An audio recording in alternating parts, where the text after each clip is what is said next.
Si Dieu m'offrait la possibilité de recommencer ma vie, je ne changerais rien. Ce que je demanderais au Seigneur, c'est juste qu'il m'épargne les moments où j'ai dû prendre des décisions radicales. Qu'entendez-vous par décision radicale? Si je dois faire face à une menace concrète, je me sers de mon arme.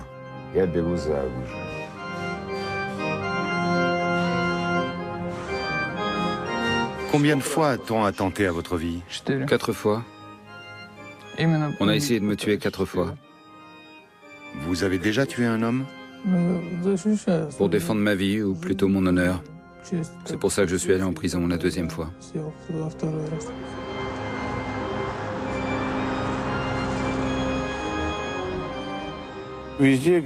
Partout où Interpol est présent, je peux me faire arrêter. Je souffre beaucoup de cette situation.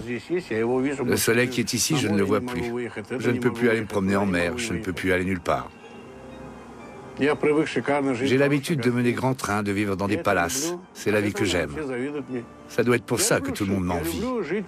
J'aime le luxe, j'aime vivre largement, dépenser de l'argent si j'en ai. J'aime habiter dans des 5 étoiles, voyager en business class, dans des avions privés. J'aime faire du bateau. Mais aujourd'hui, on ne me laisse plus faire tout ça.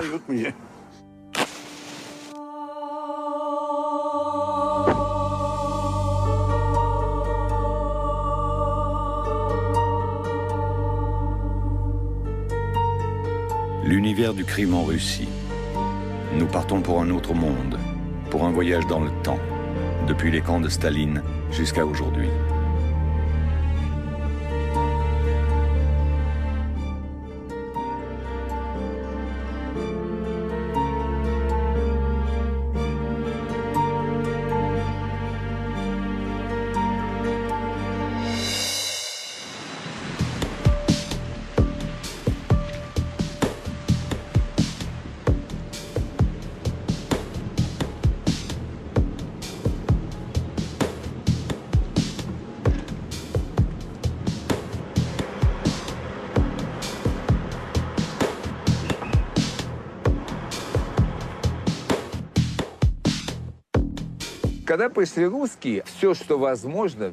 Quand les Russes sont arrivés, ils ont acheté tout ce qui était possible. Des maisons comme celle-ci ne se vendent pas d'habitude. On en hérite. Pourquoi je l'ai acheté? La raison va sûrement vous surprendre. Churchill a habité là, puis un prince égyptien, et enfin moi. Aujourd'hui, on m'en propose 70 millions d'euros. C'est tout simplement un paradis. Leonid Bilyunov est né en Ukraine en 1949. Il a grandi dans un orphelinat du KGB et fréquenté l'école jusqu'à 11 ans. Il a fait l'objet de 4 condamnations et purgé en tout 18 ans de prison. Aujourd'hui, il est multimillionnaire. Il vit en France depuis le milieu des années 90. Je suis là, voici mon petit frère, là c'est Kolya, et voici ma mère. Pourquoi vous avez gardé si peu de photos d'enfance? Qui les aurait gardés? L'internat sportif, l'orphelinat, la prison? Qui? Qu'est-ce qu'on en avait à faire de ces photos à l'époque?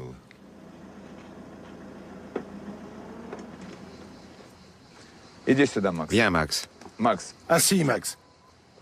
À 14 ans, le Seigneur m'a envoyé acheter un truc à boire. Quand je suis arrivé chez le marchand, des jeunes se sont approchés. Ils devaient avoir 4 à 5 ans de plus que moi. On s'est mis à bavarder. C'est là que j'ai appris que voler la caisse était un jeu d'enfant. Les vendeurs n'étaient même pas armés. 2 types s'emparaient de la caisse, me l'achetaient de l'autre côté de la palissade et enfuyaient chacun de son côté. C'est comme ça qu'a commencé mon épopée dans les prisons et les camps soviétiques.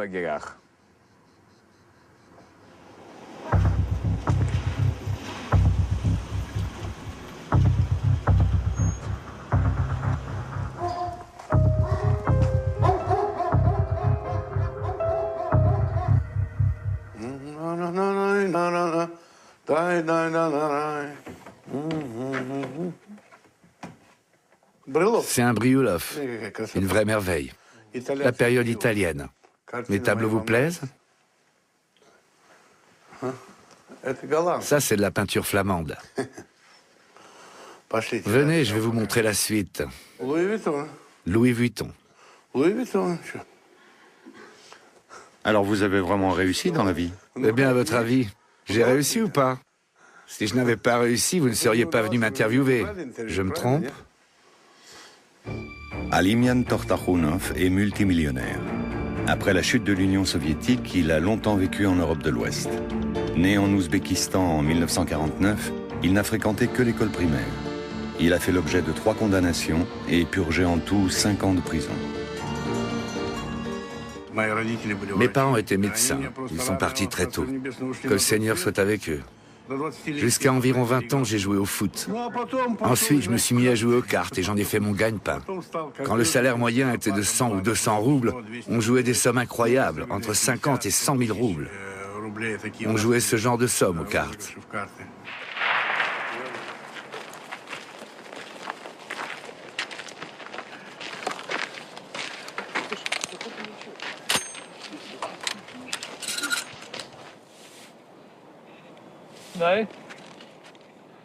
Vas-y. Vitali Diomochka est né à Ussurisk en 1967, dans l'extrême-orient russe. Il a fréquenté l'école jusqu'à 12 ans. Je voulais toutes les tirer d'un coup, putain. Il vit aujourd'hui à Moscou. Il a fait l'objet de 4 condamnations et purgé 12 ans de prison.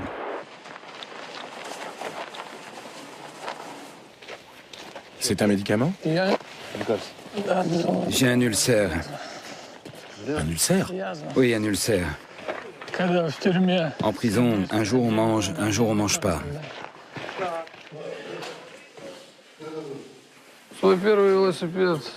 J'ai volé mon premier vélo à 8 ans. Ça a été mon premier délit. À 10 ans, j'ai fait mon premier cambriolage et on m'a attrapé. J'avais entraîné dans cette histoire mes copains de classe et je commençais déjà à commettre des vols plus sérieux. Je suis allé en prison pour la première fois à 18 ans. La vie n'avait pas été douce avec moi jusque-là. La Russie est le pays qui compte proportionnellement le plus grand nombre de personnes incarcérées au monde. On y recense 600 détenus pour 100 000 habitants. Un homme sur 4 a fait un séjour en prison. Une réalité que résume une célèbre chanson russe. La moitié du pays est sous les verrous, l'autre moitié attend son tour. Les prisons russes ont leur vie propre, qui n'est ni contrôlée par l'administration ni par qui que ce soit.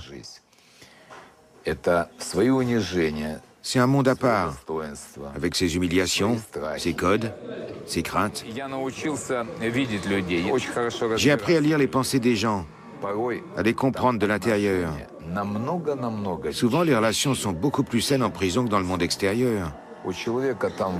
Un homme qui a violé ou tué un enfant n'a aucune chance d'y survivre. En prison, si l'un de nous s'est fait insulter et que les autres l'ont entendu, il est obligé de se procurer un couteau pour laver l'offense. Sinon, il sera plus respecté. Je parle des gens pour qu'ils respectent compte. Ceux-là, à un mot, ils répondent par un acte.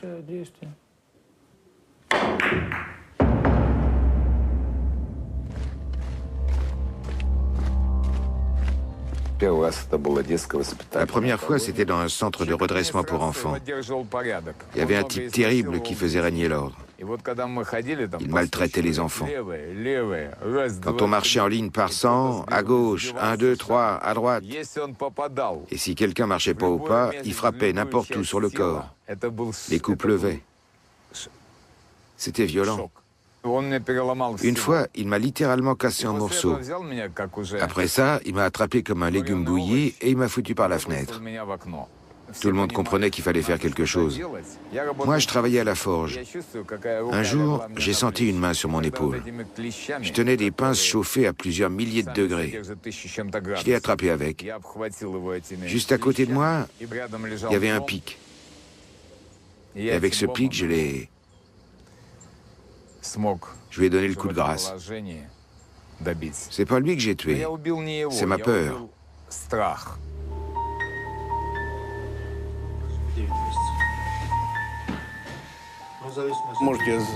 Je suis peut-être devenu plus dur ou plus affranchi, mais j'ai commencé à voir les choses d'un œil différent.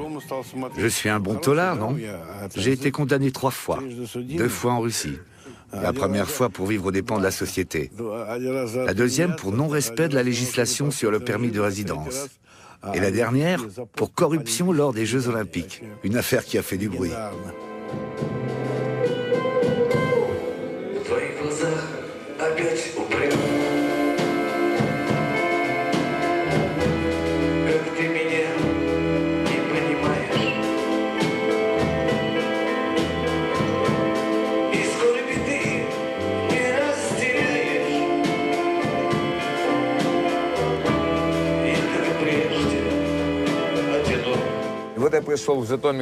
Quand je suis arrivé à la prison de Jitomir, il y avait là-bas un commandant qui s'appelait Marno. Il m'a dit, ici on va te frapper 26 heures sur 24. Et c'est moi qui vais commencer. L'adjudant lisait ses fiches, Zviagintsev. Il s'approche de moi. Je portais une petite croix en aluminium que j'avais faite avec une boîte de conserve. Il me demande, qu'est-ce que c'est que ça? À ce moment-là, je l'ai saisi par le bras. C'était comme si j'avais sorti un flingue. Ils n'en revenaient pas. L'adjudant a alors lu ma fiche et a dit au commandant, « C'est un sujet particulièrement dangereux. Un as du combat à main nue. » Marno m'a regardé et il est passé au suivant. Il voulait frapper impunément. Et voilà soudain qu'arrivait un type qui pouvait lui faire perdre un œil, lui sauter à la gorge, lui donner un coup dans le foie qu'il ferait mourir dans les 6 mois. Pourquoi s'y frotter? Qu'est-ce que ça lui apporterait de plus? Ces camps et ces prisons sont quasiment tous régis par les lois du monde criminel qui subsistent encore aujourd'hui. Les années 30 en Union soviétique. Des millions de personnes sont internées dans un vaste réseau carcéral et concentrationnaire. Condamnées pour des actes politiques ou criminels, sur ordre du dictateur Staline. Le goulag est le seul endroit du pays où s'organise un véritable mouvement d'opposition dans le milieu du crime. On y vit selon d'autres règles, des lois non écrites.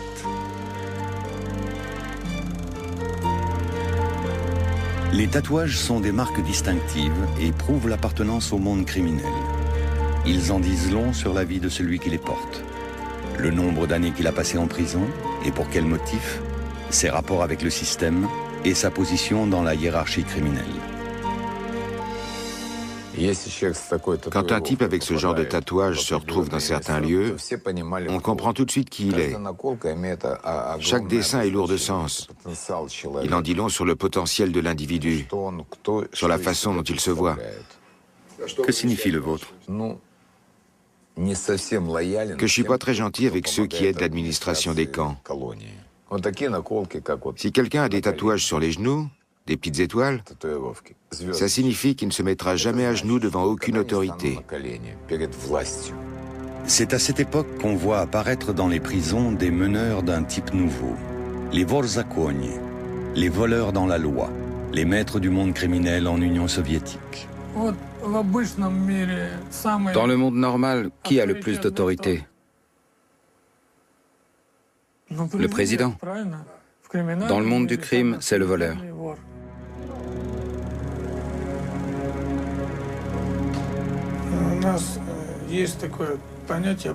On a des lois qu'on appelle les lois des voleurs. On ne reconnaît pas ceux qui ne les respectent pas. Comme les braqueurs, par exemple. Ceux-là, on ne les respecte pas. La loi des voleurs est très simple. On ne doit pas trahir ni collaborer avec l'administration. On ne doit pas s'encombrer d'une famille et on doit former une relève qui perpétuera ce mode de vie. Voilà ce qui compte le plus. On n'a pas de famille, pas de travail, rien de tout ça. On ne doit pas avoir d'argent à soi, pas d'appartement, pas d'adresse légale. Pour tout vous avouer, j'ai toujours pas d'adresse. J'ai jamais travaillé. J'avais en moi quelque chose que je ne comprenais pas vraiment, mais qui me disait intuitivement que je devais travailler pour personne. En Union soviétique, les vorzakonie, les voleurs dans la loi, et les représentants de l'autorité, c'est-à-dire les chefs de gang, s'appliquent à faire respecter les traditions criminelles. Ils veillent à faire régner l'ordre dans les prisons et à résoudre des conflits. Imaginons que vous vous retrouviez en camp. Vous n'êtes ni un voleur, ni quelqu'un d'important. Maintenant, imaginez qu'il n'y ait pas cette loi des voleurs, cette hiérarchie du monde du crime. Deux taulards qui ont été condamnés pour Dieu sait quoi viennent vers vous, puis ils vous disent, écoute bien, tu vas nous fournir ça, ça, ça et encore ça. Avec nos lois, les types qui font ça reçoivent une punition équivalente à leur forfait. La mission d'un voleur est comparable à celle d'un député. Il a pour mission d'aider le peuple, lui aussi.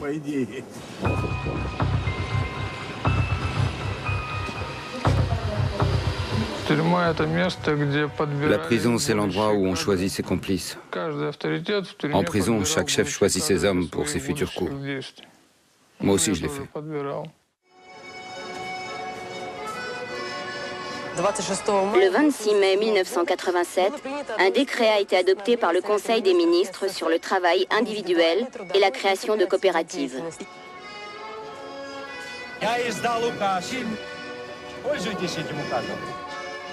Dans un premier temps, la politique de perestroïka de Gorbatchev ne fait que renforcer la pénurie et appauvrir davantage la population. À ce stade, l'économie privée n'existe pas encore. La production se fait exclusivement au niveau de l'État. Une loi sur les coopératives financières autorise alors le commerce privé. Petits magasins, coopératives et entreprises se multiplient rapidement pour satisfaire une demande considérable en vêtements et en denrées alimentaires.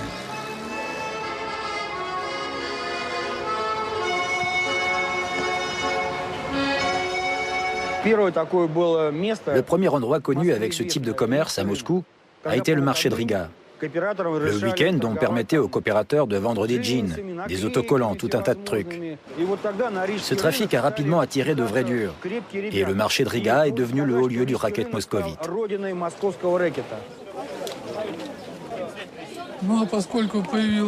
À la fin des années 80, il y avait de plus en plus de gens à l'aise financièrement. En même temps, le nombre de gens prêts à s'enrichir sur leur dos, c'est-à-dire de bandits, c'est-à-dire nous, a grossi de façon très importante. Ces entrepreneurs et commerçants russes de la première génération ne tardent pas à voir apparaître un mot nouveau dans leur vocabulaire.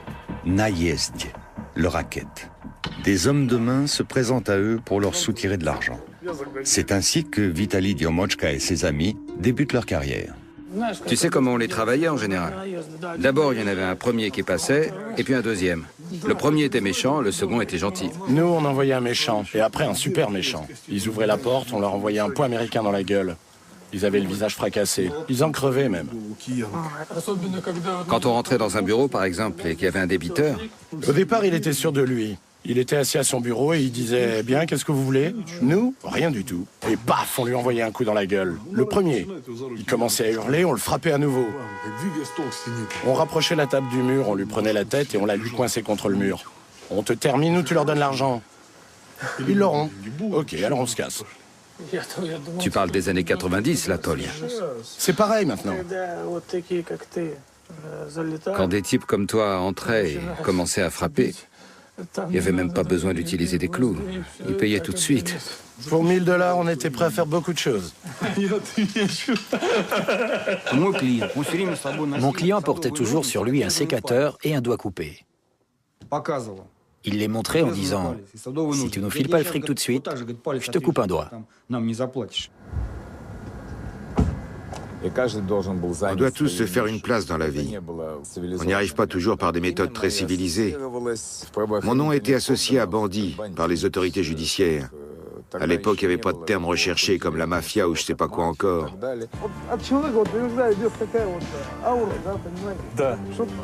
À la fin des années 80, Artyom Tarasov est l'un des premiers patrons privés. Et c'est le tout premier à admettre en public qu'il a fait fortune. À cette époque, la plupart des nouveaux nantis préfèrent rester discrets sur leur enrichissement.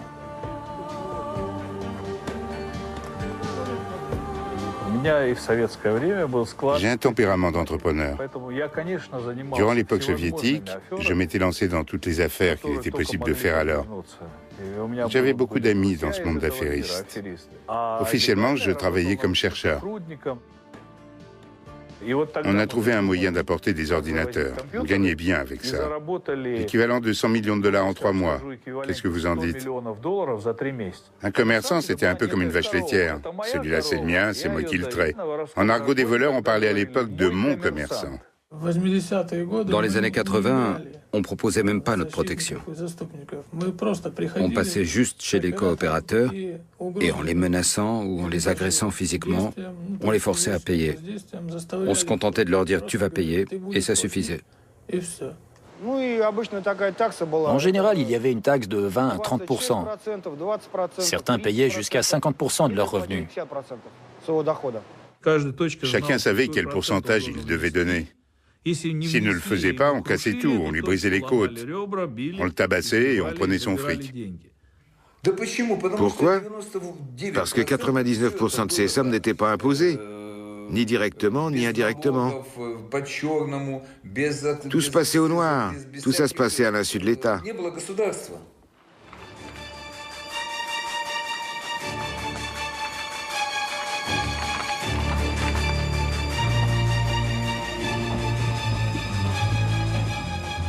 Alexander Gurov est alors employé dans la police soviétique. Les fonctionnaires sont dépassés par le développement rapide du crime. Sous l'effet des réformes de Gorbatchev, pour la première fois dans toute l'histoire de l'Union soviétique, dans un document secret, on a commencé à utiliser le terme de crime organisé. Ça pèse 3 tonnes. On l'a transporté en avion. Tout ça est fait à la main, vous voyez. Mettez quelque chose sur les sièges, qu'on puisse s'asseoir. Le système était en train de s'effondrer. Tout le monde avait sa coopérative. Je ne comprenais rien à tout ça. Je suis parti en vacances en Allemagne et finalement je suis resté là-bas. On avait effrayé la police allemande en lui disant qu'il allait y avoir un afflux de bandits russes. C'était ce qu'ils redoutaient le plus. Ils n'avaient pas peur du commerce russe. Combien de fois ils ont fait des descentes chez moi? Ils ne me convoquaient pas, ils venaient juste m'arrêter. Vous n'imaginez pas le raffut qu'ils faisaient à 5 heures du matin. La première fois, je suis sorti sur le balcon, je me demandais « Qu'est-ce qui se passe? Quelqu'un est en train de se faire agresser ?» En fait, c'était eux qui frappaient à la porte. Toute la maison tremblait. Ils sont entrés en hurlant « Haut les mains !» avec des mitraillettes et des lampes torches. Une vraie mascarade.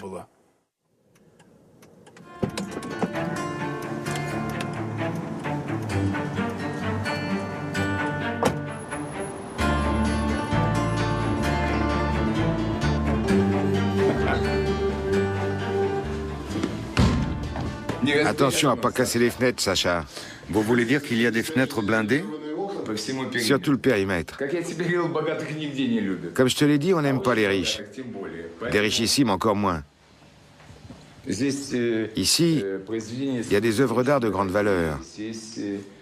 Mais le plus important, c'est que c'est ici que vivent mes enfants, ma famille. Je peux ouvrir cette porte? Non. Seule ma main peut l'ouvrir. Tout est blindé, ça pèse 5 tonnes. Dans les banques, en général, il y a 2 verrous magnétiques. Nous, on en a 4. T'as écouté ce bruit?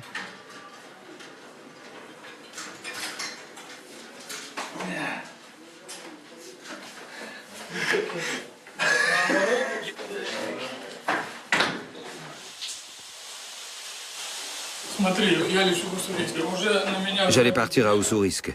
On m'avait déjà pris des billets. Je savais même quelle place j'avais dans l'avion. Et tout d'un coup, j'étais à la maison, je reçois un coup de fil. On a lancé un avis de recherche à ton nom et à celui de 5 autres types. Ça m'a fait un coup. C'était un vendredi 13. Le 13 mars? Oui, c'est ça. Et qu'est-ce que tu fais maintenant? J'ai contacté les gens qu'il fallait. Je dois arroser tout le monde à Ussurisk. C'est comme avant, c'est l'argent ou l'absence d'argent qui décide de tout. Oui, évidemment. Bon, allez, on va se baigner.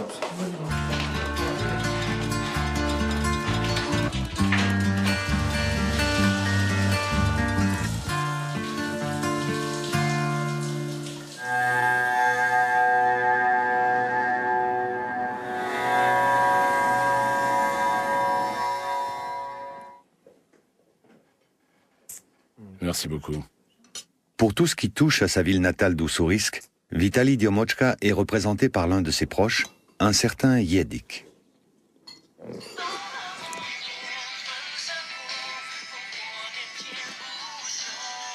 Да. Я отключился, тут просто, звонят, знаешь, туда-сюда, не все можно говорить же, сам понимаешь. Угу. Че ты? Ты разговаривал со своим адвокатом. Будешь меня сопровождать, если я приеду? Конечно, то бишь, ждут, все, да, вопрос решен. Сколько он тебе сказал? Мне сказали по штуке в день, но ты... Слышь, по штуке баксов? Да. Так ты давай, ждем. Давай, все, обнял, ушел, давай.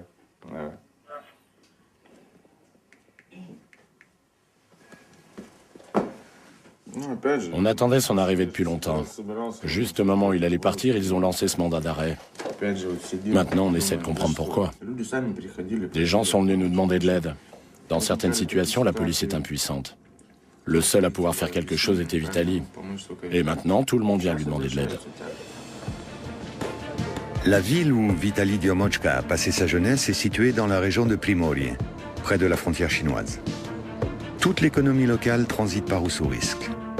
C'est ce qui explique qu'au début des années 90, beaucoup de jeunes gens se soient lancés dans l'activité la plus lucrative du moment, le racket. Mais cela reste aujourd'hui encore une pratique à haut risque.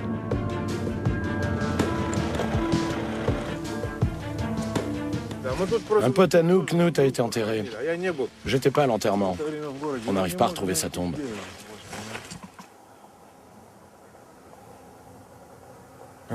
Ici, il y a 2 ans, les gens cultivaient encore des pommes de terre.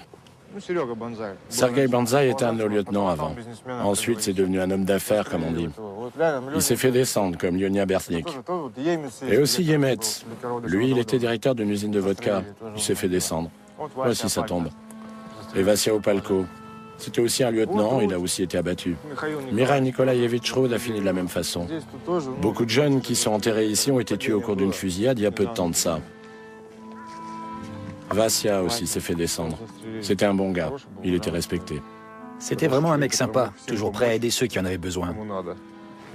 Et Sergei Ivanovitch Gossev, lui aussi c'était un bon gars. Et il a fini comme les autres.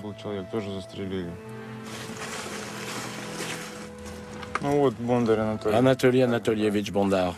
Lui, c'est le frère de Vitali. Il a été abattu.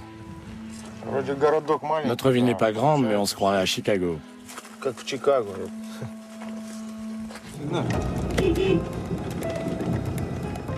Tout droit, toujours tout droit. Klaxon.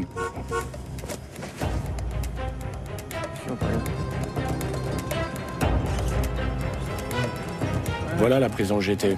C'est là que mon frère est mort. Tourne là. Le camp de détention qui se trouve près d'Ussurisk est placé sous haute surveillance. Des soldats ont pour mission de tirer dès que quelqu'un tente d'y entrer ou d'en sortir. Mais ça n'est pas un problème pour Yedik et ses comparses. Les chefs criminels sont très puissants au sein de la prison. L'administration carcérale leur octroie des conditions spéciales. Ils peuvent se déplacer partout librement. Un troupeau a toujours besoin d'un berger, d'un maître. Quand il n'y en a pas, c'est le chaos. C'est la même chose dans les prisons. Dans chaque camp, il y a toujours un de nos hommes qui surveille. Les détenus ont besoin d'être encadrés. L'État ne peut pas nourrir tous les prisonniers. L'administration des prisons et des camps fait sans cesse appel à nous. On leur apporte de la nourriture, on les aide. Chacune des organisations criminelles possède sa propre obchtchak, une caisse commune. Cet argent permet de fournir une aide matérielle aux détenus dans les camps et les prisons. Une autre partie de l'argent est utilisée pour graisser la patte des gardiens, juges et autres fonctionnaires.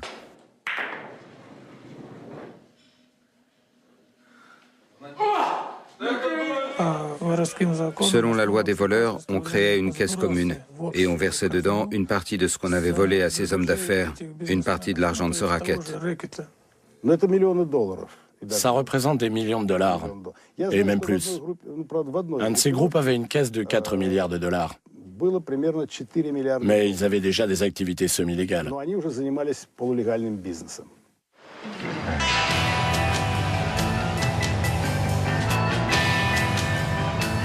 Grâce aux gains issus du naïesti, le racket, les caisses des organisations criminelles sont bien remplies. Dès la chute de l'Union soviétique, le monde du crime comprend vite qu'il faut investir rapidement cet argent pour le faire fructifier. Une opération facilitée par l'adoption d'une loi sur le nouveau système bancaire. Les premières banques russes ne disposent souvent que d'un ordinateur, d'une table et d'une chaise. C'est pourquoi leur nombre explose au-delà du raisonnable. Au début des années 90, on en recense déjà plus de 3000.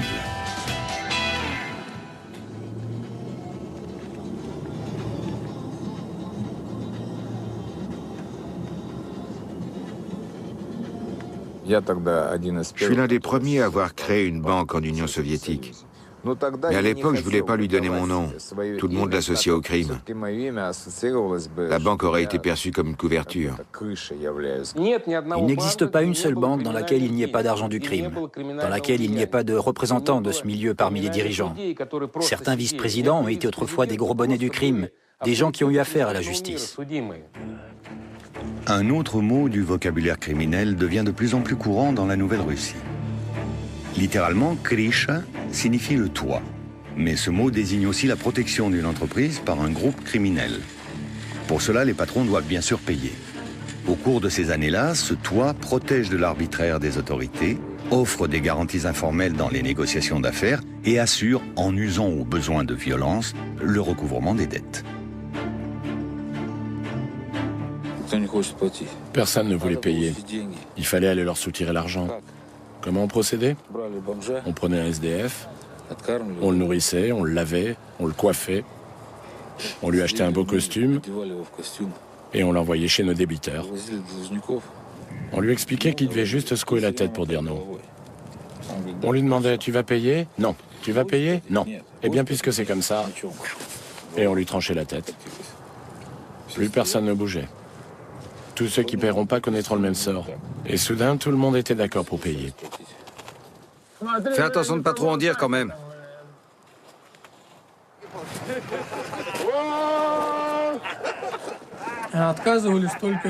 Les seuls qui refusaient de payer, c'était ceux qui ne savaient pas qu'ils étaient obligés de le faire, que c'était une tradition. Et ceux-là, bien sûr, on devait s'en occuper. Des fois même, on incendiait leur boîte. C'est arrivé qu'il dépose des cadavres près de ma banque. Il les laissait à proximité. C'était une forme d'avertissement. On se mettait d'accord avec le milieu des affaires. Ceux qui ne passaient pas ce genre d'accord ne vivaient pas vieux. Plus l'organisation criminelle est puissante et influente, plus les chances de survie de l'entreprise protégée sont fortes. Car la Russie traverse alors une période où le cadre légal fait défaut et où le pouvoir de l'État est très faible. Les décisions importantes sont prises par des hommes d'autorité.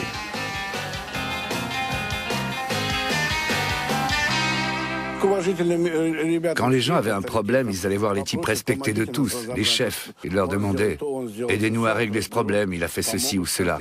Et ils les aidaient. On se mettait alors d'accord. Il suffisait d'un mot, on se tapait dans la main, pas besoin de signer quoi que ce soit.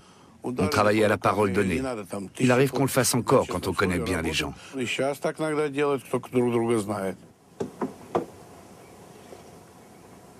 Des gens s'adressent à vous pour les affaires également?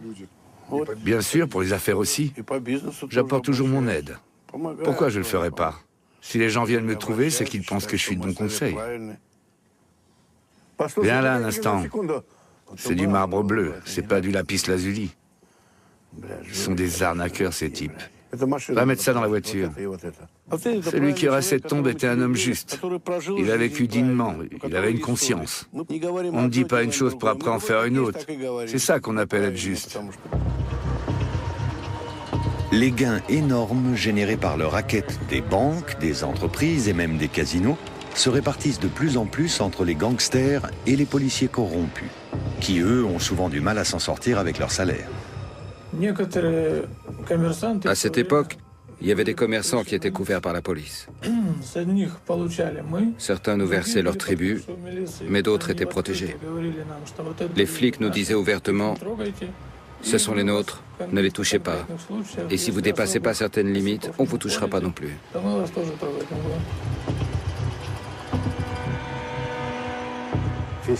Une partie du service de police qui luttait contre le crime organisé couvrait le système bancaire. Avec le temps, ça leur a porté gros. Un vrai racket s'est mis en place. S'il fallait faire capoter une affaire, ils le faisaient. S'il fallait tuer, ils tuaient. Chacun des deux camps s'efforce de ne pas empiéter sur le terrain de l'autre. Mais parfois, les rivalités se règlent de façon radicale. La police est venue chez moi. Ils m'ont arrêté et j'ai été emmené sous escorte jusqu'à une voiture, menottes aux mains. Ils avaient l'intention de m'emmener dans une forêt pour me tuer. Ils m'ont expliqué ça dans la voiture.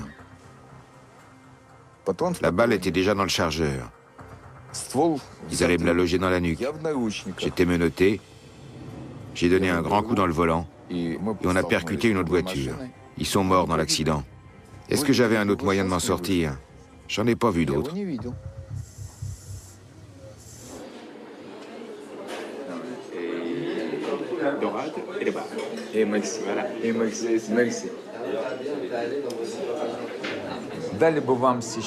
Si vous posiez aujourd'hui la question suivante, à qui faites-vous le plus confiance, aux bandits ou au ministère de l'Intérieur? 75% des gens répondraient aux bandits. 85%. Ce légionnaire m'a corrigé, je me trompais, 85%. Trouvez-moi en Russie un homme qui n'ait pas de passé criminel. Citez-moi juste un.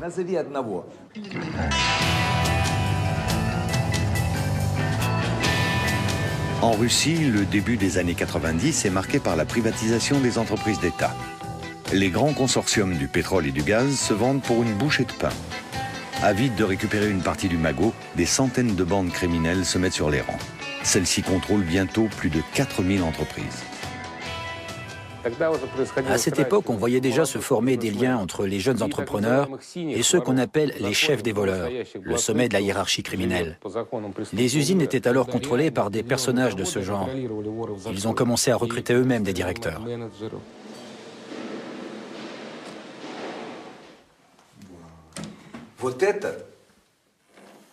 C'est du plomb. Autrefois, il n'y avait pas de réfrigérateur. On mettait de la glace là-dedans et le plomb la conservait. Ce frigo a 300 ans.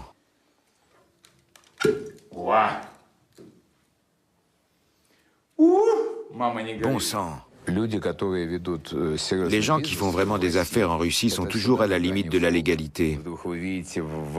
Soudain, sur votre territoire, surgit un banquier ou un industriel du pétrole, par exemple. Bien sûr, vous aimeriez prendre votre part du gâteau. Avant, il y avait de quoi faire. Bats-toi et serre-toi. Tout est à prendre. Pour ça, il suffit de tuer. Commence par tuer le directeur. Les autres prendront peur et te vendront leurs actions pour rien.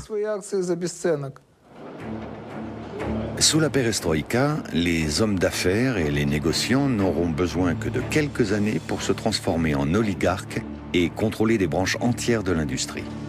Pour devenir oligarque, il faut entretenir d'excellents contacts avec le sommet de l'État. Mais même avec ces accointances, il est impossible de se soustraire à la protection d'une bande criminelle. Vous avez posé une question sur les oligarques. Je vais vous répondre. Ils sont obligés de payer. Sans protection, ils sont rien. Pour qu'ils puissent être ce qu'ils sont, il leur faut absolument des protections. Bien sûr, il y a des lions plus gros que moi dans la jungle de la vie. Mais je suis un lion. Les lions ne paient personne. Tu comprends ça? C'est moi qui ai créé mon affaire. J'ai pas l'intention de la donner. Et je conseille à personne d'essayer de me la prendre.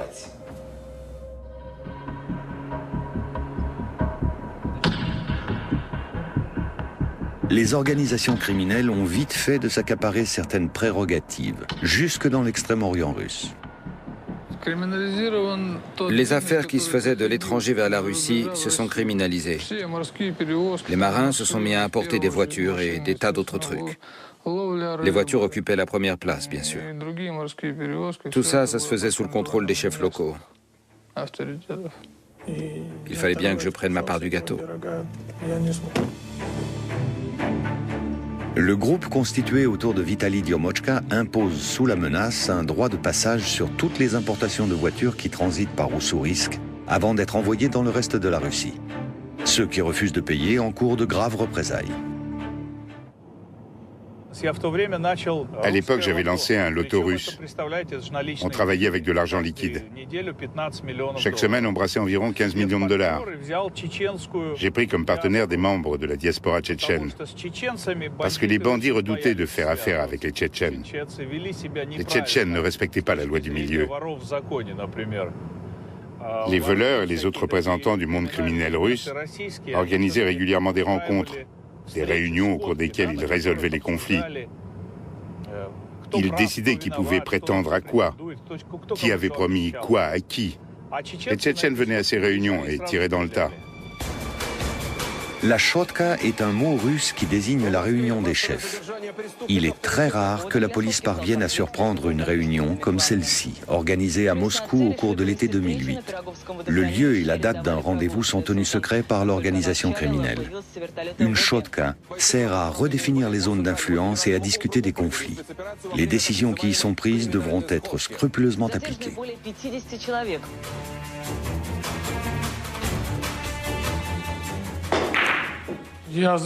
J'ai fait de la prison à la suite d'une de ces réunions.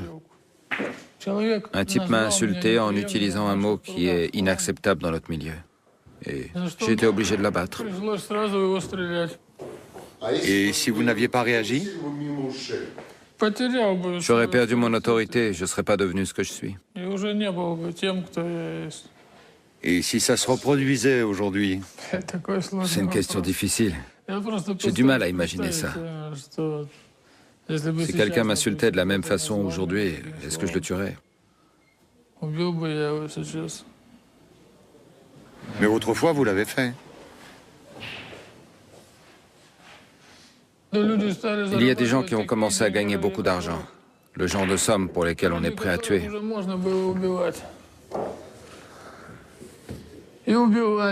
Et ils tuaient. Les vrais voleurs vivent selon des principes, mais ceux-là, on n'avait aucun. Ils se fichaient pas mal de savoir qu'il fallait voler, qu'il fallait tabasser ou tuer. Ils connaissaient aucune limite. Cette concurrence était rude. Il a fallu l'évincer.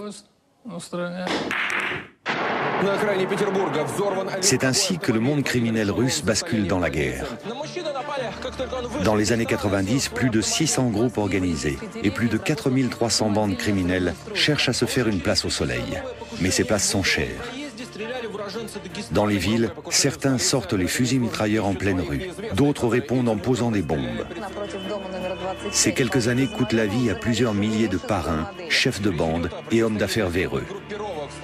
Et l'on ne compte pas les morts parmi ceux qui constituent la base de ces organisations.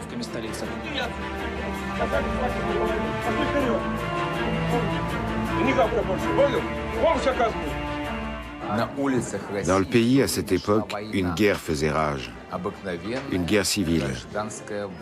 On prenait des entreprises, des combinats métallurgiques. La redistribution de la propriété d'État a donné lieu à une vraie guerre.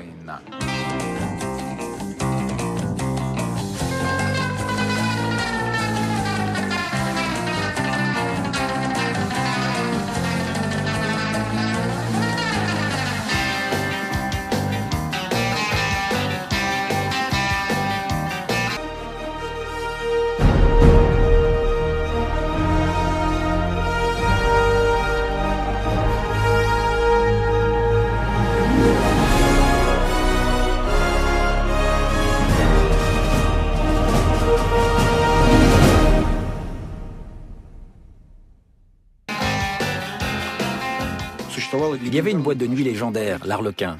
2 ou 3 de ses propriétaires ont été abattus. C'était le lieu de rencontre de tous les bandits de Moscou, de divers groupes qui étaient en guerre. C'était une guerre sanglante avec meurtres, armes automatiques et tout le tremblement. Mais à l'Arlequin, il existait un pacte de non-agression. C'était un endroit où l'on venait s'amuser, personne ne s'y disputait. Les problèmes se réglaient ailleurs, par une balle ou un engin explosif. Les gens essayaient de privatiser tout ce qui leur tombait sous la main.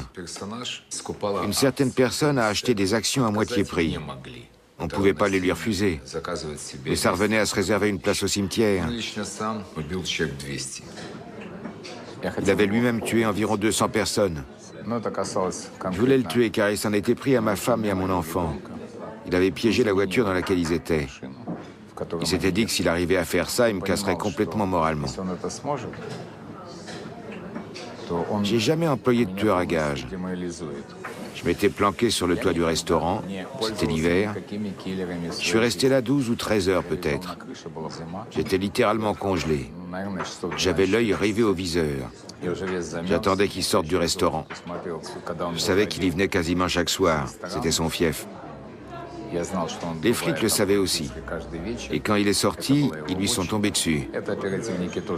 Ils lui ont passé les menottes, ils l'ont ramené dans le restaurant et ils l'ont fait sortir par une autre sortie, une porte de service que je ne pouvais pas atteindre.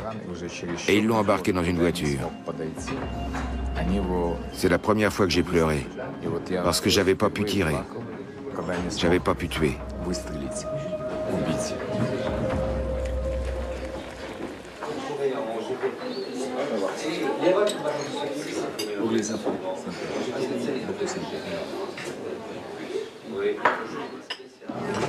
La Russie, c'est une partie de l'Europe. Mais la Russie est plus brutale, plus cruelle. Un Européen, s'il a trouvé sa place dans la vie, quand il fait un bénéfice de 10% sur l'année, il est ravi. Il met de côté, il essaie de faire fructifier son capital. En Russie, c'est totalement différent.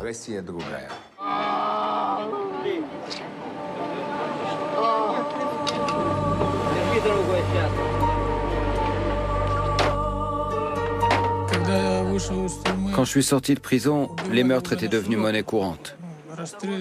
On tuait quasiment au vu et au su de tout le monde. 2 jours après ma libération, on a tué mon maître, un voleur respecté, un vrai bandit, et aussi mes amis. Ils ont été tués chez moi, et on a aussi essayé de me tuer. Vous m'avez posé des questions sur ma profession. Je suis avocat de la mafia. J'ai réalisé que parmi mes clients, parmi les plus importants, j'ai réussi à en faire sortir 12 de prison. Ces 12 hommes se sont tous fait descendre par la suite.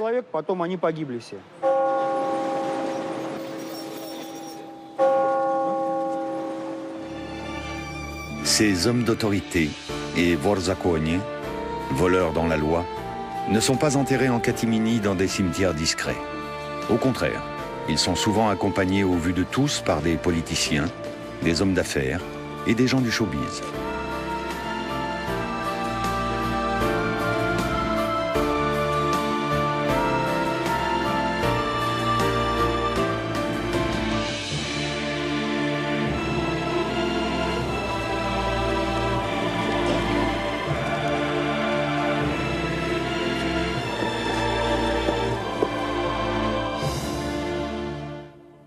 Pour moi, une vodka.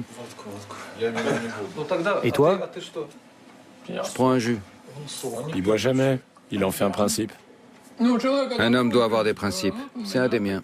Il y en a au moins qui doit garder l'esprit clair. Oui, quelqu'un doit garder l'esprit clair pour pouvoir diriger les autres au cas où. Que la terre lui soit douce.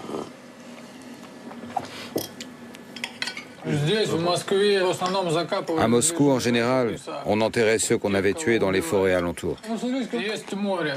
À Ussurisk, il y a la mer. Pas besoin de creuser, il suffit d'aller larguer les corps au large. À Chicago, dans les années 30, on se donnait pas autant de mal. Là-bas, ils noyaient les gens vivants. Nous, on coule des cadavres. C'est pour ça qu'on est plus humain.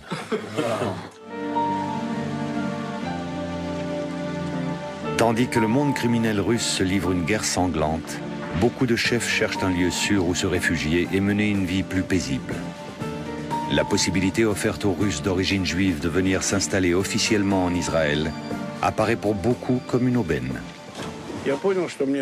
J'ai réalisé que c'était difficile de vivre avec un passeport russe. On est toujours obligé d'avoir un visa. J'étais avec une fille à l'époque. On est partis ensemble en Israël, on s'est mariés, j'ai reçu mes papiers là-bas.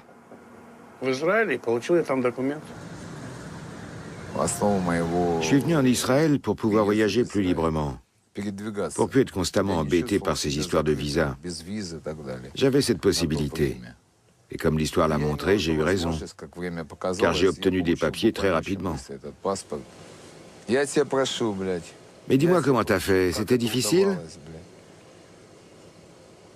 Trouve une juive, marie-toi avec elle, trouve une adresse, et au bout d'un an, tu auras tes papiers.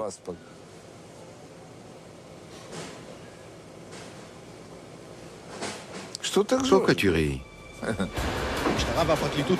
En 1997, un haut fonctionnaire du ministère de l'Intérieur est arrêté en Israël. Il a aidé plus de 400 criminels russes à obtenir un passeport israélien. L'opération, baptisée Histoire d'amour à la russe, a été menée par le commandant de police, Moïse Mizrahi. On avait baptisé l'opération Histoire d'amour à la russe. À cette époque, je connaissais déjà un peu le monde du crime russe, comment il était structuré hiérarchiquement, ce qu'était une caisse commune ou un chef des voleurs. On a appris le sujet dans le vif, sur le tas. Ils voulaient absolument savoir ce qu'on faisait et ce qu'on savait exactement. Et je dois avouer que parfois, ils ont réussi à obtenir certaines informations. Ils peuvent acheter des gens pour 100 millions de dollars. Ils auraient pu acheter mon service tout entier. Certaines réunions des chefs ont lieu en Israël, en général sous couvert de fêtes de famille, à l'occasion d'anniversaires ou de mariages. Sur toutes les photos, on retrouve Leonid Bilyunov.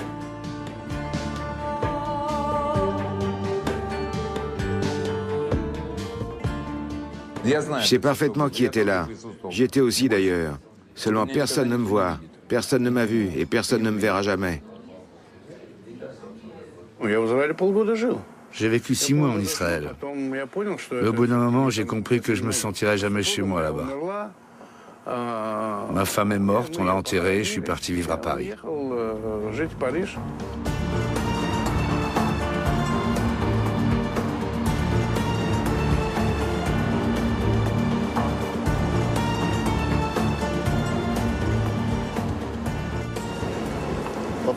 Qu'est-ce que vous faisiez en France? Rien, la plupart du temps. Vous êtes resté combien de temps? 8 ans? Oui. Pourquoi j'aurais dû forcément faire quelque chose? J'avais rien de particulier à faire. Je me promenais, je prenais soin de moi.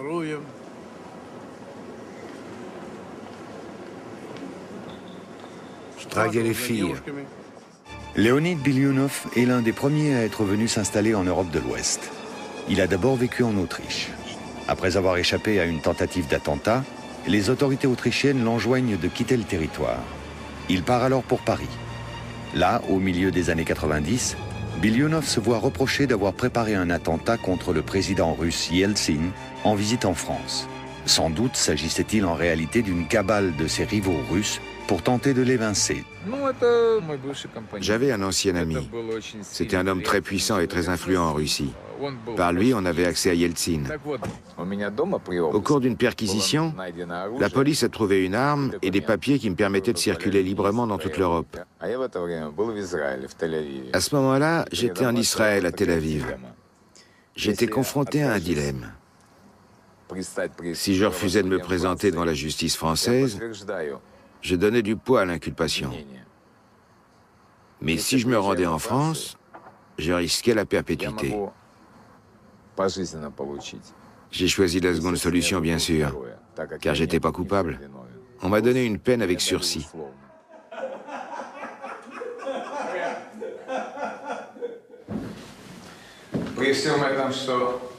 Et puis, il y a l'histoire avec Yeltsin. Tout le monde n'a pas ce genre de livre. Il appartient à Leonid Fyodorovitch Bilyunov, exemplaire numéro 245. Il porte la signature de Yeltsin. Alors vous pensez que j'ai essayé d'attenter à sa vie? Je comprends pas. Je devais vouloir le tuer parce qu'il m'avait offert qu'un seul livre.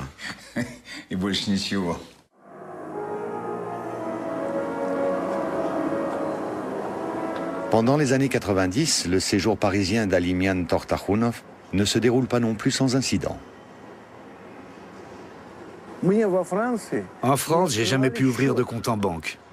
Et comment est-ce qu'on peut vivre sans compte en banque? Demandez ça à ces enfoirés de Français. Demandez-leur comment un homme peut vivre 8 ans sans compte en banque. Comment vous avez fait? Je me débrouillais. Je payais toujours en liquide. Je recevais de l'argent liquide de Moscou, mon argent. Ils trouvaient ça louche. Ils ont fini par m'expulser. Ils m'ont viré comme un malpropre. Tous ceux qui étaient liés à moi étaient qualifiés de mafieux. Les Français écoutent toutes mes conversations depuis 15 ans. Et ils me suivent depuis 15 ans aussi.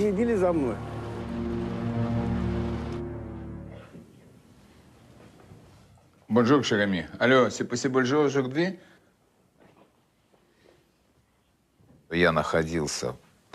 J'étais sous le coup d'une interdiction de sortie du territoire français en lien avec l'enquête sur l'attentat contre Yeltsin.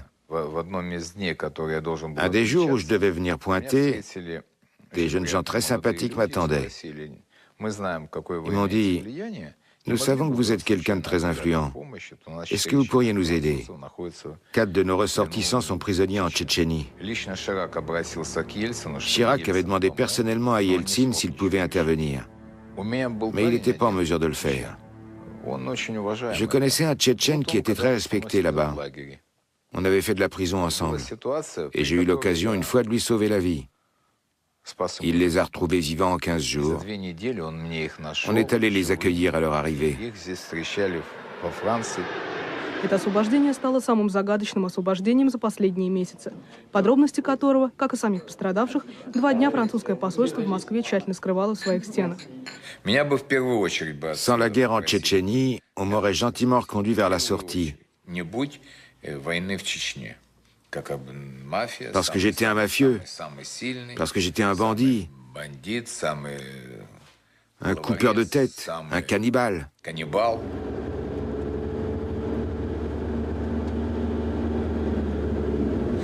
Je leur ai proposé de fonder une équipe de hockey en France. Je pouvais envoyer de l'argent. Si je créais une équipe, j'étais sûr que dans les 2 ans, elle gagnerait la Ligue des Champions. On m'a demandé « Qu'est-ce que ça t'apportera ?» J'ai répondu « Un permis de séjour dans ce pays. » Mais ils sont allés prendre l'avis de quelqu'un qui leur a conseillé de ne pas se lancer dans l'aventure. Je me suis battu pendant 8 ans. Et une fois, j'ai été expulsé pendant 1 an. Après ça, je suis revenu et j'ai repris la lutte. J'avais 10 ou 15 avocats à Paris. Ils épluchaient pour moi tous les journaux et surveillaient le milieu de l'émigration russe. J'avais un avocat pour tout. Un pour les impôts, un pour le code pénal. À la fin des années 90, la guerre ouverte que se livrent les bandes rivales pour se répartir le gâteau commence à s'apaiser. Ceux qui ont survécu cherchent maintenant à s'intégrer de façon légale dans l'économie pour en retirer un maximum de profit. Vers la fin des années 90, on a commencé à comprendre qu'il fallait résoudre tous les conflits sans violence et tenter de quitter définitivement le monde du crime. Avec l'âge, on rêve d'une vie plus calme. Personne n'a envie de passer sa vie à éviter les balles. On a liquidé tellement de monde qu'il n'y avait plus personne à abattre. C'est terrible, bien sûr. Un business légal rapporte beaucoup plus d'argent et en plus, il présente aucun danger. Nos premiers pas vers les affaires légales, ça a été d'ouvrir un premier parking automobile payant. Peu de gens y laissaient leur voiture. Alors on a commencé à casser leurs vitres pour qu'ils viennent garer leur voiture chez nous.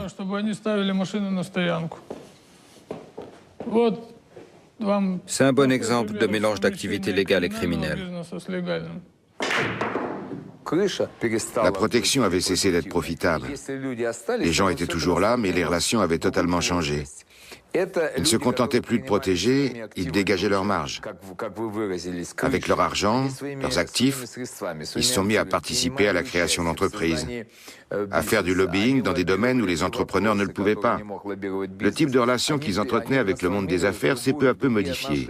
Ils sont devenus des partenaires.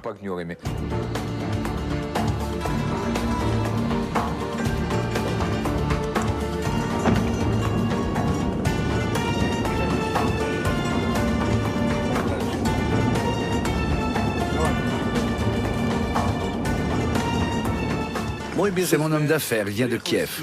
Il habite Moscou. Il travaillait pour nous à Kiev, il veillait à ce que tout se passe bien. Vous faites quel type d'affaires en Ukraine? Je suis dans le bâtiment. Vous construisez quoi? Qu'est-ce qu'on construit, Marik? Des immeubles d'habitation, des bureaux, on vend des terrains. Ça marche bien, nos affaires dans la construction. T'es déjà bourré? T'as picolé dans l'avion? Regardez ses yeux, je le vois dans son regard.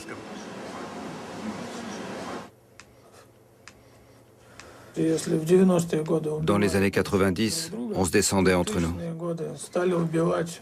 Dans les années 2000, on s'est mis à tuer de plus en plus d'hommes d'affaires, tout simplement parce que les bandits commençaient à se transformer en hommes d'affaires. Ils se retrouvaient soudain à des postes qui étaient occupés depuis longtemps par des hommes d'affaires. Лизонька, доченька моя, ты мне позвонила папе, сказал: пап, вот я хочу поехать. Лиза, но общественные транспорты лучше сейчас воздержаться от них. Вот, Лизонька, из-за гриппа.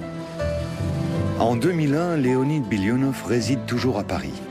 En revanche, en Russie, il est soupçonné d'avoir organisé, avec un oligarque russe du secteur de l'aluminium, un attentat contre un important gouverneur.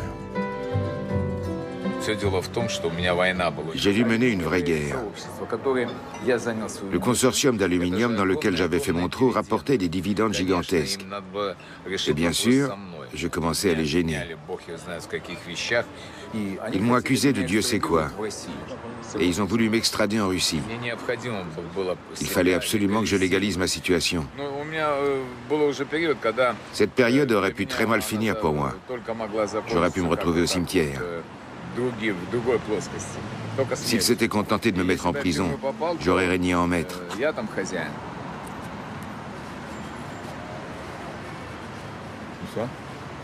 Et ça, ils ne le voulaient pas.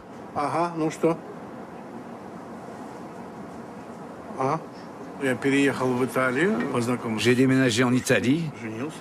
Là-bas, j'ai rencontré une Russe, je me suis marié avec elle, j'ai reçu un permis de séjour. J'ai téléphoné à des amis à Moscou. Ceux qui écoutaient la conversation ont cru que je m'apprêtais à acheter des médailles aux Jeux Olympiques. Les Jeux Olympiques d'hiver 2002 à Salt Lake City. Lors de la remise des médailles de patinage artistique, le procureur de la République américain accuse Alimian Tortakhunov d'avoir acheté les juges. Il s'appuie sur des écoutes téléphoniques faites en Italie. Les États-Unis font arrêter Tortakhunov par la police italienne et demandent son extradition.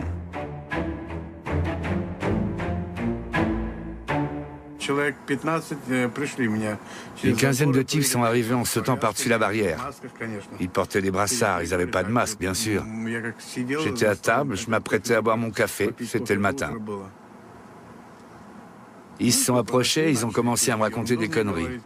Comment j'aurais pu acheter une médaille olympique? Et pourquoi je suis le seul à être montré du doigt? Pour l'acheter, il aurait bien fallu que je sois de mèche avec quelqu'un. Après plusieurs mois de tractation, la plus haute juridiction italienne rejette la demande d'extradition pour insuffisance de preuves. Après presque un an de détention provisoire dans les prisons italiennes, Tortakhunov est libéré et rentre à Moscou. Ce qui n'empêche que le mandat d'arrêt émis par Interpol à la demande des États-Unis est toujours en vigueur partout dans le monde.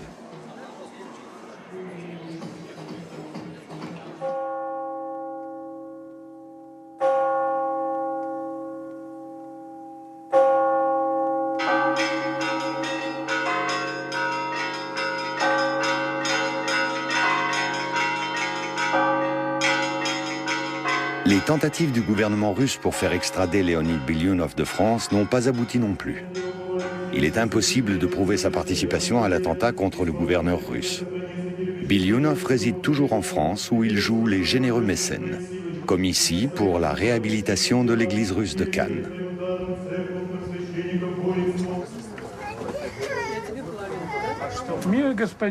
Leonid Bilyunov a décidé de légaliser son union devant Dieu. Ensuite, il a dit « Pourquoi votre église est-elle en si piteux état ?»« Parce que je n'ai pas d'argent pour l'entretenir, voilà pourquoi. » J'ai pris le numéro de compte du père Varnava et je lui ai viré près de 600 000 $. Après ça, bien sûr, ils sont allés faire une perquisition chez lui. Ils ont fait une perquisition. Ils étaient très agressifs. Ils ont été très brutaux, de vrais barbares. Et bien sûr, ils l'ont emmené au poste. En France, on ne peut pas accepter de l'argent dont on ne connaît pas la provenance. Mais excusez-moi, dans l'Évangile, il est dit « La main droite ignore le bien que fait la main gauche ».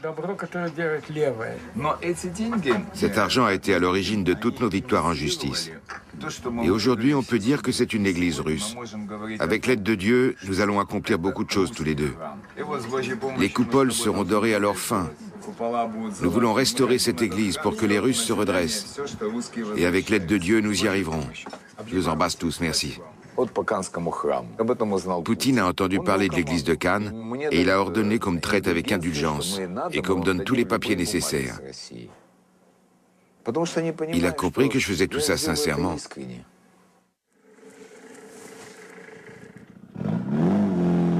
En 2003, Vitali Diomochka est une nouvelle fois libéré de prison. Il décide de produire avec ses fonds personnels une série pour la télévision locale de sa ville natale. Elle s'inspire d'événements autobiographiques datant des années 90. Diomochka y joue lui-même le rôle principal et de nombreux criminels de son entourage lui donnent la réplique. J'ai jamais eu de rêve. Je me suis fixé des buts, je les ai poursuivis et je les ai tous atteints. Par exemple, je m'étais fixé pour but de faire ce film.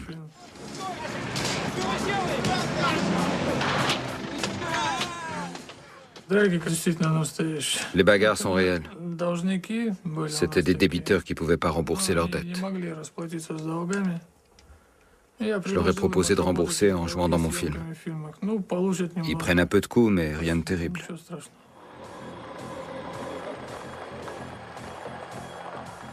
L'histoire se passe dans les années 90. Un homme est mort en prison. C'était Sergei Apianov. Il avait purgé 25 ans de sa peine. On a utilisé une arme de ce type dans la vie réelle et on s'en sert aussi dans le film.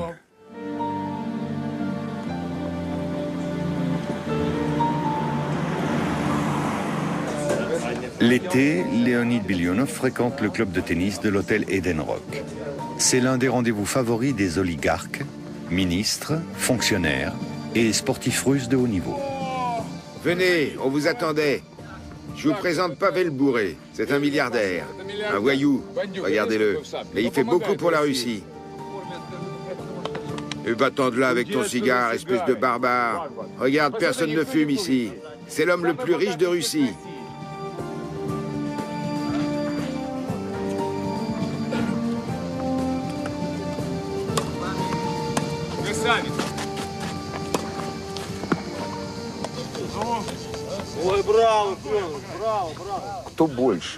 Qui est le plus grand bandit?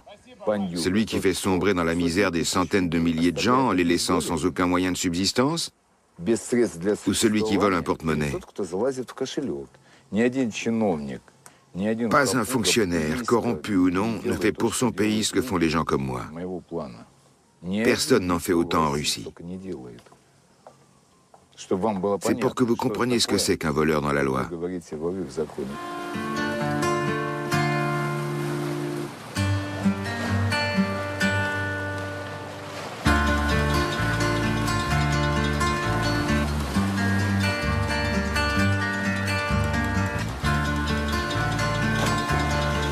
La corruption est l'un des problèmes majeurs de la Russie. Cette pratique est rentrée depuis longtemps dans les mœurs. Tout est imbriqué. Les affaires, la politique, la criminalité.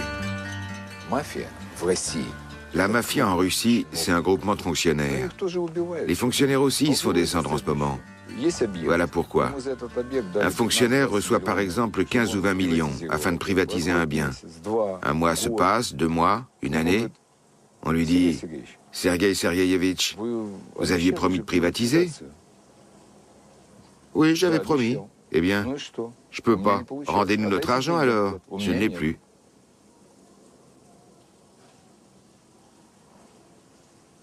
Que pensez-vous que font les gens qui ont donné cet argent? Скажи, чтобы остановился. Где охрана, блядь, ни одного человека охранить? Пусть не играет, пусть не играет. On ne doit pas regarder du côté de l'Occident, de l'Amérique ou de quiconque et faire ce qu'on attend de nous. On doit agir comme on l'entend, en respectant notre mentalité. Notre démocratie a besoin d'un homme autoritaire. Chez nous, on se sent bien quand on a longtemps le même tsar. Il n'empêche qu'il existe bel et bien aujourd'hui en Russie une sorte de démocratie dirigée. La question est de savoir qui, à côté du président et du gouvernement, tient les rênes du pouvoir.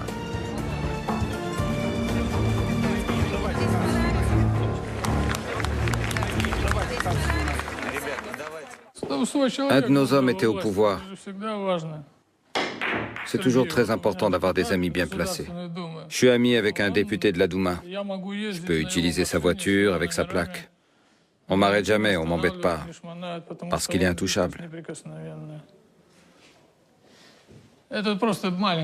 C'est qu'un petit exemple, mais il peut rendre de bien plus grands services, en fait.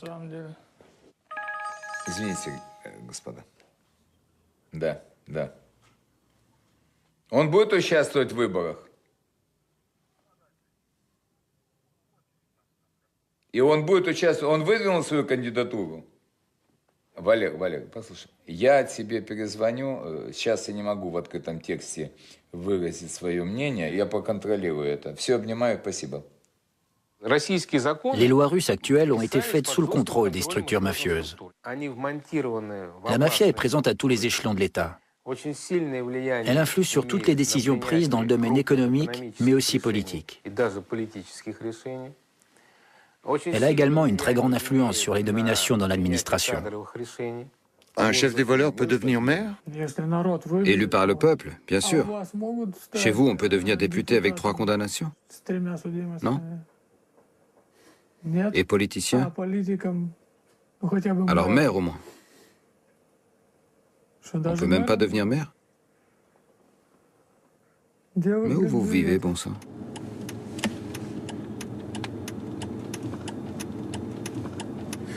C'est permis d'avoir des vitres teintées sur les côtés ici? Tout ce que je sais, c'est que les vitres blindées, c'est interdit. Heureusement, ici, c'est pas nécessaire. On vit en paix en ce moment, non? Espérons-le. Mais en temps de paix, il faut aussi veiller au grain. Le tournoi de Roland-Garros à Paris. Leonid Bilyonov est un grand amateur de tennis. Il fréquente assidûment les tournois. Excusez-moi, vous avez les raquettes? Oh, pardon. Merci, mademoiselle. Serge. Il est ami avec de nombreux joueurs, comme Nikolai Davydenko, numéro 8 au classement mondial.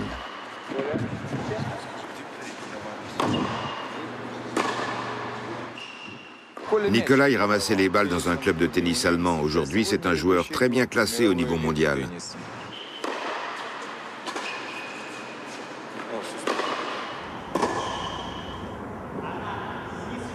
Je connais beaucoup de monde. Je connais Léonid, par exemple. Je connais beaucoup de monde à Moscou. Je connais même des gens qui étaient liés au monde du crime, comme on dit. Aujourd'hui, ce sont tous des hommes d'affaires. D'abord, la mafia n'existe plus. Ces hommes ont énormément d'argent. Ils ont leur société, ils sponsorisent des tournois à Moscou. La presse étrangère ne vous a jamais interrogé sur vos relations? Pendant la Coupe Davis aux États-Unis, quand on jouait contre les Américains, on m'a posé des questions sur une personne liée au crime qui habite Moscou. J'ai d'abord... On peut vous demander sur qui, précisément? Oui, on le surnomme Taivanchik. Je pense que tout le monde le connaît. Il s'appelle Alimian, je crois, c'est ça? Oui, c'est ça. Mais je ne le connais pas bien, je le vois. Léonid, je le tutoie.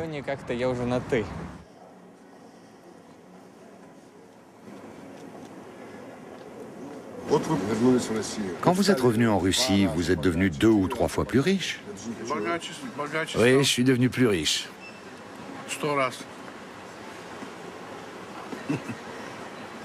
Mais je vous dirai pas combien j'ai d'argent. Si je réunissais toutes les entreprises auxquelles je participe, ça ferait des sommes gigantesques.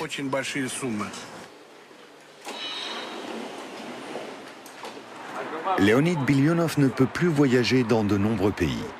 Le risque de s'y faire arrêter est trop grand. C'est pourquoi il dirige ses affaires principalement depuis la France. Oui, c'est ça. Aujourd'hui, c'est 25 millions. Toutes mes affaires sont en Russie. Je contrôle tout d'ici, avec le téléphone et Internet. Quand on est une structure financière et qu'on veut s'implanter en Russie, on désire connaître la situation dans les différentes régions. Moi, j'envoie des juristes, des gens qui font des audits, je regarde ce qu'il y a d'intéressant, et nous recevons de cette structure financière occidentale entre 3 et 7% pour les renseignements que nous lui fournissons. Leonid Biblionov est une personnalité très connue. C'est l'un des premiers à être parti en Occident et à avoir développé une activité commerciale là-bas. Aujourd'hui, il occupe une position très importante.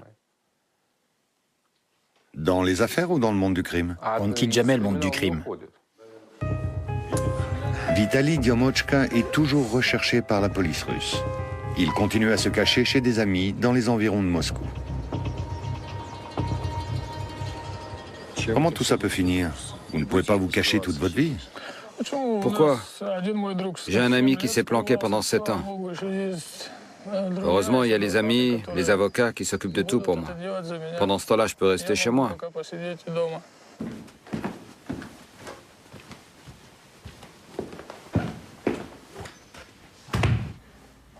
Je vais parfois en Russie, mais je ne veux pas créer de problème aux gens avec qui je suis en affaires. Je ne suis pas très fréquentable. Il m'arrive d'y aller, mais très rarement.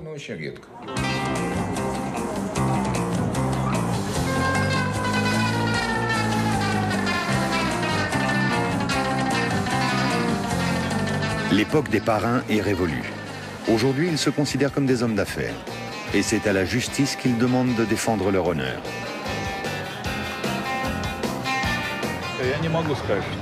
Je ne peux pas dire qu'ils soient devenus respectables, même si leurs affaires le sont devenues. Quand on aborde le sujet en Occident, ça étonne beaucoup les gens. Là-bas, les sphères criminelles sont très clairement définies. La prostitution, la pornographie, le trafic de drogue, d'armes, etc. Quand on commence à parler d'activités criminelles dans le domaine pétrolier, ils ne comprennent pas. Les étrangers ne comprennent pas. C'est une des particularités du commerce russe.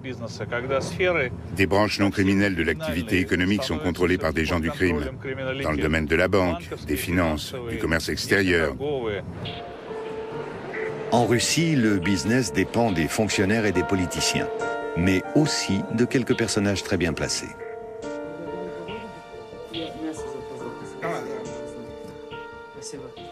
Vous désirez un alcool? Du vin, de la vodka? Vraiment? Merci. Le patineur qu'on m'avait accusé d'avoir aidé, celui avec qui j'avais discuté au téléphone, Chevalier, il avait un restaurant superbe dans le centre. Et il en avait ouvert d'autres. Mais il s'est fait abattre. Je ne sais pas pourquoi. Peut-être à cause du business. Il s'est fait tuer, mais ses hommes sont toujours là. L'un d'entre eux s'est aussi fait tuer. C'est comme ça à Moscou. Il était venu me trouver et m'avait dit « Alik, aide-moi. Il y a un restaurant, l'Olympe, qui ne marche pas, personne ne vient plus. Si on nous donnait ce restaurant, on le remettrait sur les rails. » Je connaissais le propriétaire, c'était Iskander. J'ai accepté, je les ai amenés ici et le restaurant est reparti. Regardez ce qu'ils en ont fait, c'est un vrai rêve. Tout est absolument parfait. Des gens viennent me demander de l'aide de partout dans Moscou. C'est une question de respect. Partout où ce type passe, les affaires prospèrent.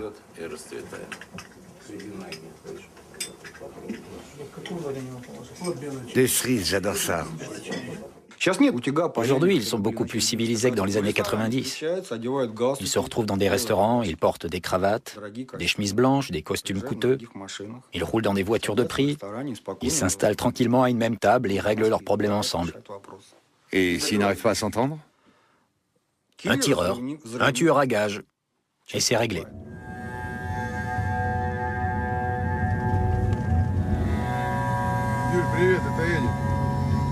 Юля, слышишь, там это самое, они звонили вам, там сегодня ночью огурец умер, знаешь, нет?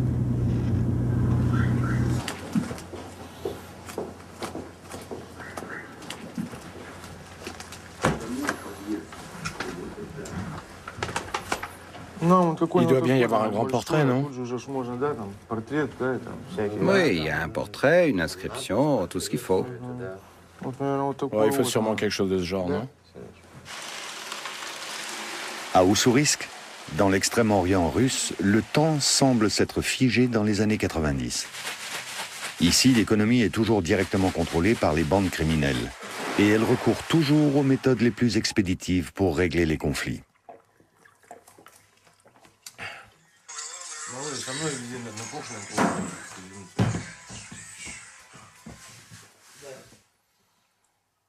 Quand ça, demain? Ça y est, il dit qu'on l'a trouvé. Il faut qu'il paye. Les gens sont bêtes aussi. Il est parti pour Moscou, il s'est caché. Il pensait peut-être qu'on ne le retrouverait pas, mais on l'a retrouvé. Il avait pris de l'argent et il s'était tiré. Voilà comment ça s'est passé. Tu viens, tu bavardes, il arrive et il déclare que tu lui as extorqué de l'argent. Trouvez ça honnête? Une descente de police à Moscou. Une petite fête est organisée dans un casino d'Alimian Tortakhunov pour l'anniversaire d'un chef connu, Biezik. C'est gentil de ne pas avoir gâché mon anniversaire, je vous remercie. Tout a été fait très correctement. Tu trouves qu'ils sont corrects, toi? Le propriétaire des lieux est là en personne. Mais il refuse cette fois de se montrer devant la caméra. Qu'est-ce que vous faites ici? Pourquoi vous me filmez? Il faut pas.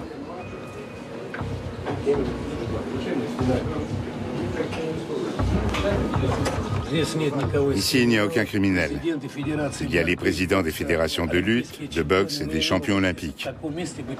Un criminel, je le rencontrerai quelque part en dehors de la ville, dans un endroit où personne ne me verrait. C'est le dernier anniversaire de Biezik, le héros de la fête. Il sera tué 2 semaines plus tard dans l'explosion d'une bombe. C'était une époque particulière, il faut l'oublier aujourd'hui. C'était pas les gens qui étaient mauvais, c'était le pays qui l'était. Ces gens étaient le produit de cette époque, ils n'y pouvaient rien. S'il y a eu des instituts, des salles de sport pour les accueillir, on aurait très bien pu en faire aussi des champions olympiques. Mais ils se sont bien rattrapés par la suite. Aujourd'hui, ce sont des entrepreneurs ou des hommes politiques en vue pour beaucoup d'entre eux. Tout est rentré dans l'ordre. Il n'y a plus de problème de banditisme aujourd'hui. C'est vrai qu'il y a eu une période agitée, mais tout ça, c'est bien fini. Tu me parles des voleurs, je vais te répondre. C'est un monde qui ne m'intéresse plus. J'en suis sorti depuis très longtemps. Je suis au-dessus de ça depuis longtemps.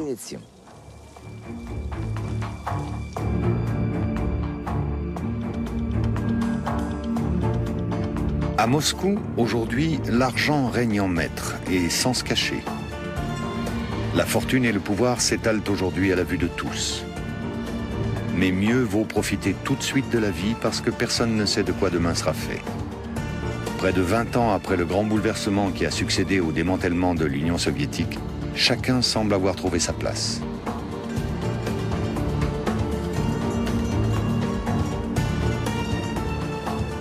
Je peux dire que j'ai une vie intéressante. Bien sûr, j'ai dû lutter sans cesse, j'ai enduré beaucoup de pertes. Mais comme vous le voyez, j'ai survécu et aujourd'hui, je suis un homme heureux. J'ai beaucoup d'amis. Tout le monde m'aime, me respecte. Qu'est-ce qu'un homme peut demander de plus? Allumez l'eau.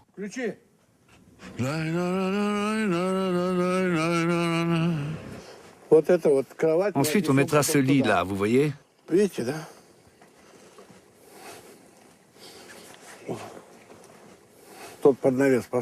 Je mettrai un rideau, j'installerai une télé, je regarderai les Jeux Olympiques.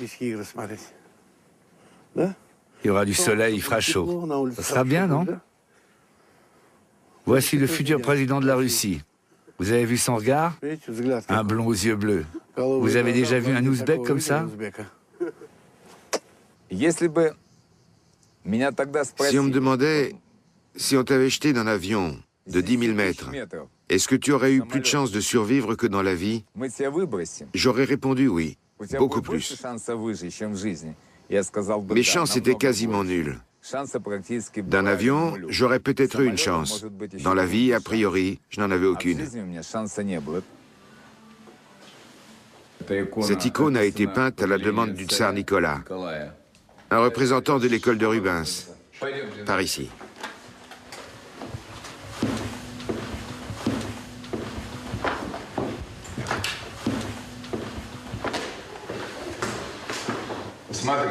Regardez, c'est un Roublov de 1405. Vous ne trouverez son équivalent qu'au Kremlin. Cette icône mesure 3,14 m. Elle est unique au monde. Il n'y en a pas d'autre comme ça. C'est la crucifixion, l'entrée dans Jérusalem. Je ferai don de toutes ces icônes à l'église orthodoxe de Cannes. Mais je ferai en sorte qu'elles restent attachées à tout jamais à ma famille. Je suis président de l'association de l'église de Cannes. Ça s'est fait avec la bénédiction du patriarche Cyril, de l'église de Moscou, et de l'évêque Hilarion, de l'église orthodoxe russe hors frontières. Je suis président et nous avons créé une nouvelle association avec de nouveaux statuts. Vous voyez, on arrive quand même à faire des choses. Si on ne le fait pas, qui le fera?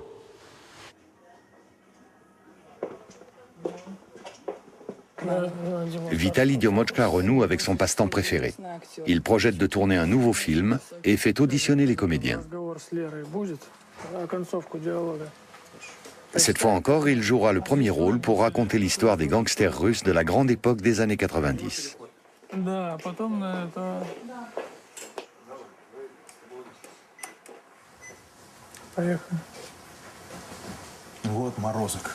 Ce crétin a déjà oublié qu'il a tué Lyosha. On a besoin de mecs comme lui.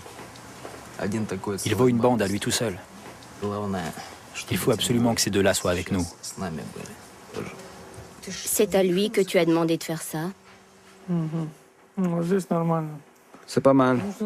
Je pense qu'on peut travailler avec toi. Rajoute un peu de peur, un peu d'émotion, quand je te le dirai. Tous ces événements se sont vraiment produits. Ce sont les meurtres les plus médiatisés des années 90, chez nous, dans la province maritime. On va porter tous ces événements à l'écran. Mais comme tous les gens qui y ont participé sont morts, vous allez jouer les rôles de ceux qui sont plus là. Et à la fin du film, vous mourrez. Ouais, ils se sont tous entretués.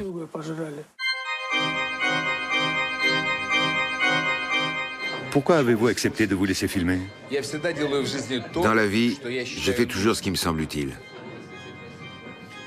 Si je vous raconte pas tout ça, ça se perdra. C'est un morceau de vie que personne d'autre ne pourra jamais vous raconter, auquel vous n'aurez jamais accès. Vous ne trouverez ça nulle part. Je vous raconte les choses telles qu'elles sont, il n'y a rien à inventer. Pour réussir dans la vie, il faut avoir une forte personnalité.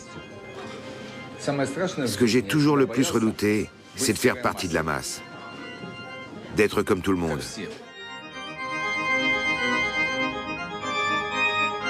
Je vais vous expliquer encore une fois. La caméra est allumée. Je ne suis pas un criminel. Je suis quelqu'un de bien. Je vous ai raconté ma vie. Je suis un citoyen russe, tout ce qu'il y a de plus respectable.